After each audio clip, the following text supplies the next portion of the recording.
Ungqongqoshe wemfundo esisekelo u-Angie Motshekga usecacise kabanzi ngokushona komfundi uLangalami Viki obeneminyaka emine ubudala owakhalakathele endlini yangasese engumgodi.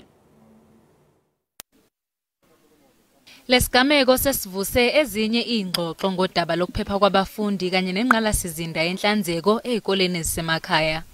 Ungqongqoshe u-Angie Motshekga nokho usegcizelelile ukuthi uViki akashonelanga esikoleni. Uphinde wathi umnyango wakhe usebenza ngokuzimisela ukususa zonke izindlu zangasese zemgodi ezikoleni njengoba zingaphephile kubafundi abasemazingeni aphansi. Motshekga uthi imizamo yabo yaphazanyiswa ukubheduka kwe-COVID-19 njengoba kwamanse yonke into kuliwana lesi sifo.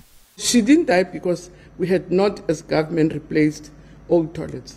What happens is there were old toilets which unfortunately had not been demolished far away from the school. That way she drowned.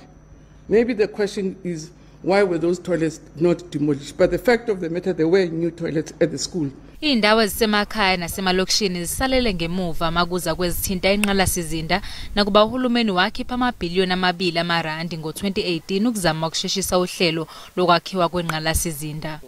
Inkulungwane zezikole eLimpopo, Eastern Cape naKwaZulu-Natal azikabi nayo nenqalasizinda elungele ukusetshenziswa abantu. Government immediately after the president launched the SAFE program in 2018 then made an investment of 2.8 billion rands, which is indicated here. The first year of the MTF was 700 million. The second year was 800 million. The last outer year, the third year, was 1.3 billion. Umnyango uthi uyaqhubeka nohlelo lawo lokuqeda izindlu zangasese zemigodi ngokufaka izindlu zesimanje manje ezinamanzi futhi eziphephile. Umfana oneminyaka e-16 ubudala waseHezogoville Free State useyinhlungwini engapheli ngemva kokusoka okungahambanga kahle. Ukhaya lakhe Geco washaywa ngesikhathi esesikoleni sokusoka eHopstad ngoZibandlela nyakenye. Kusobala ukuthi waqanjelwa amanga ngokuzama ukweqa esikoleni sokusoka eqanjelwa abanye abakhwetha. Usiko lokwadlulela esigabeni sokuba indoda alihambanga neze kahle kulomndeni wakaGeco kuyisiko ukuya entabeni. Kodwa umfana wabo semncane usephila nobuhlungu obungapheli. Ngenese ikuhle munade. Abukho umncane ngibuzwayo ngisho ngisesikoleni uma nje abafundi beke bahleka ngivele ngibone ngathi bahleka mina. Hakebo. UGeco uthi wavunyelwa abazali bakhe ukuthi aye entabeni ayosoka. Ingane yami ayisakwazi ukwenza izinto ngokwejwayelekile soloku yabuya ukuyosoka. Umama kaGeco ukhungathekile kanti uthi ucela usizo.